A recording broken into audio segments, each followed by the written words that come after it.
इस दुनिया में हमें किसी भी चीज़ पर या तो विश्वास होती है या अविश्वास होती है या फिर अंधविश्वास होती है, लेकिन इन चीज़ों में से किसी भी चीज़ का अधिक मात्रा में होना हानिकारक ही होता है। मेरा नाम मोहन है और मैं 16 साल का हूँ। मैं अपने मम्मी पापा के साथ झारखंड के रांची ज़िले में रहता हूँ। मैं आपको मेरे साथ हुई एक सच्ची घटना बताने जा रहा हूँ। ये उस वक्त की बात है जब मेरे स्कूल की गर्मी की छुट्टियाँ चल रही थी और मैं अपने मम्मी पापा के साथ अपने गांव पहाड़पुर जा रहा था। रात के करीब 10 बज रहे थे और हम लोग गांव से 9 किलोमीटर दूर थे। अचानक एक तेज़ झटके के साथ हमारी गाड़ी बंद होकर रुक गई। मेरे पापा तुरंत गाड़ी से बाहर निकलकर गाड़ी को चेक करते हैं। गाड़ी इंजन गर्म होने की वजह से रुक गई थी। हम लोग लगभग 1 घंटे तक गाड़ी में ही बैठकर इंजन के ठंडा होने का इंतज़ार करते रहे। 1 घंटे बाद हमने फिर चलना शुरू किया और पहाड़पुर रात के लगभग 12 बजे पहुँचे। हम लोग वहाँ अपने गांव वाले घर में रुके थे। अगले दिन सुबह मैं अपने गांव के दोस्तों से मिला। हम लोग वहाँ से गांव के मैदान की ओर चल दिए ताकि हम क्रिकेट खेल सके। लेकिन वहाँ जाते ही हमने देखा कि उस मैदान में पंचायत की मीटिंग बैठी हुई है। हम लोग निराश होकर घर लौटने लगे। इतनी ही देर में मुझे ख्याल आया कि गांव में आते वक्त मैंने एक मैदान देखा था जो काफ़ी बड़ा और खाली मैदान था। मैंने ये बात अपने सभी दोस्तों को बताई। इतने में मेरा दोस्त सुनील कहता है, उस मैदान पर गलती से भी मत जाना। उस मैदान के पीछे एक खंडर है और लोग कहते हैं उस पर बुरी आत्मा का साया है।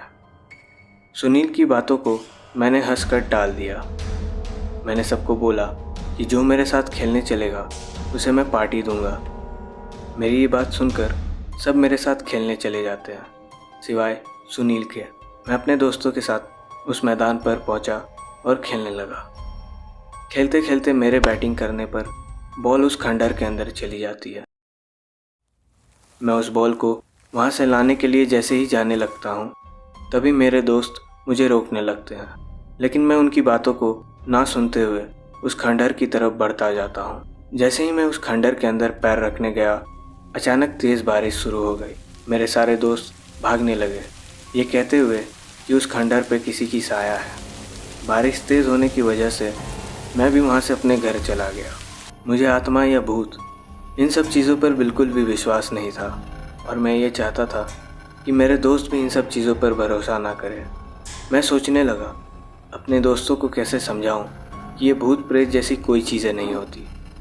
मेरे दिमाग में एक ख्याल आया कि अगर मैं उस खंडर में गए बॉल को बाहर निकाल देता हूं तो मेरे दोस्त, यहाँ तक कि गांव वाले भी मान जाएंगे कि उस खंडर में कोई भी भूत या कुछ भी नहीं है।